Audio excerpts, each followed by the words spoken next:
തീർത്ഥാഹരി. ഞാൻ അന്താരാഷ്ട്ര ഭാരതീയ വിദ്യാലയത്തിലെ 10ാം ക്ലാസ് വിദ്യാർത്ഥിനിയാണ്. ഇന്ന് ഞാൻ സംസാരിക്കാൻ പോകുന്ന വിഷയമാണ് വിദ്യാഭ്യാസ മേഖല ഇന്ന് അഭിമുഖീകരിക്കുന്ന പ്രശ്നങ്ങൾ. ലോകം കോവിഡ് മഹാമാരിയുടെ പിടിയിലാണ്. കോവിഡിന്റെ പകർച്ച നമ്മുടെ എല്ലാ സംവിധാനങ്ങളെയും താറുമാറാക്കിയിരിക്കുന്നു.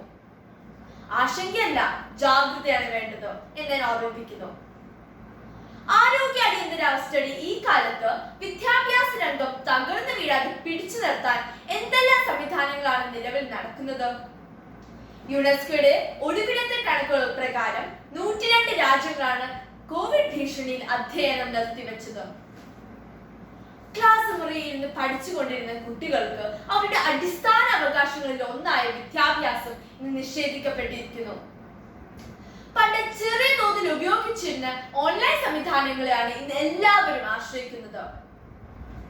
ഇന്റർനെറ്റ് സംവിധാനങ്ങൾ ഉപയോഗിച്ച് മൊബൈൽ, ലാപ്ടോപ്പ് എന്നീ ഡിവൈസുകൾ വഴി അധ്യാപകർ കുട്ടികളിലേക്ക് പാഠഭാഗങ്ങൾ എത്തിക്കുന്നു.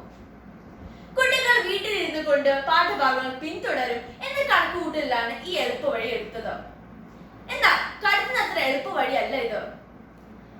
ഓൺലൈൻ വിദ്യാഭ്യാസം എന്ന ആശയം മുമ്പോട്ട് വെക്കുമ്പോൾ നാം ആദ്യം അറിയേണ്ട കുട്ടികളുടെ ക്ഷേമമാണ്.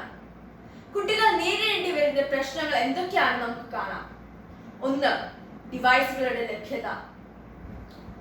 മൊബൈൽ, ലാപ്ടോപ്പ്, കമ്പ്യൂട്ടർ പോലെയുള്ള ഡിവൈസുകൾ വീട്ടിലുള്ള ഒരു കുട്ടിയെ പോലെ ഇതൊന്നുമില്ലാത്ത ഒരു കുട്ടി പാഠഭാഗങ്ങൾ എങ്ങനെയാണ് പഠിക്കുന്നത്? ഇതെല്ലാം ഉള്ള ഒരു വിദ്യാർത്ഥി മുമ്പോട്ട് പോകുമ്പോൾ ഇതൊന്നുമില്ലാത്ത ഒരു വിദ്യാർത്ഥി പിന്തള്ളപ്പെടുന്നു. 2. ഇന്റർനെറ്റ് സംവിധാനങ്ങളുടെ അഭാവം. കുട്ടികൾ പല പ്രദേശങ്ങളിൽ നിന്ന് വരുന്നവരാണല്ലോ. പട്ടണത്തിൽ നിന്ന് വരുന്ന കുട്ടികൾക്ക് ഇന്റർനെറ്റ് സൗകര്യം ഇടതടവില്ലാതെ ലഭിക്കുന്നുണ്ടാകും. എന്നാൽ ഉൾപ്രദേശങ്ങളിൽ നിന്ന് വരുന്ന കുട്ടികൾക്ക് ഇന്റർനെറ്റ് ദൗർലഭ്യതയും മതിയായ സിഗ്നൽ കുറവും മൂലം ശരിയായ രീതിയിൽ പാഠഭാഗങ്ങൾ അവർക്ക് എത്തിച്ചേരുന്നില്ല. 3. രക്ഷിതാക്കളുടെ പിന്തുണ. ഉയർന്ന സാഹചര്യങ്ങളുള്ള വീടുകളിൽ കുട്ടികൾക്കുള്ള സഹായവും പിന്തുണയും രക്ഷിതാക്കൾ നൽകുന്നുണ്ട്. അധ്യാപകർ പഠിപ്പിച്ച പാഠഭാഗങ്ങൾ നോക്കിക്കാണാനും അവരെ പറഞ്ഞു പഠിപ്പിക്കാനും രക്ഷിതാക്കൾ മുൻകൈ എടുക്കുന്നു. എന്നാൽ എല്ലാ വീടുകളിലും ഈ സാഹചര്യം ഉണ്ടായെന്ന് വരില്ല. അതാത് ദിവസത്തെ ഭക്ഷണത്തിന് വേണ്ടിയും കഠിനമായ ജോലി ചെയ്യാനുമുള്ളത് കൊണ്ട് കുട്ടികളുടെ ഓൺലൈൻ വിദ്യാഭ്യാസം നടക്കുന്നു എന്ന കാര്യം പോലും അറിയാത്തവരാണ് പലരും.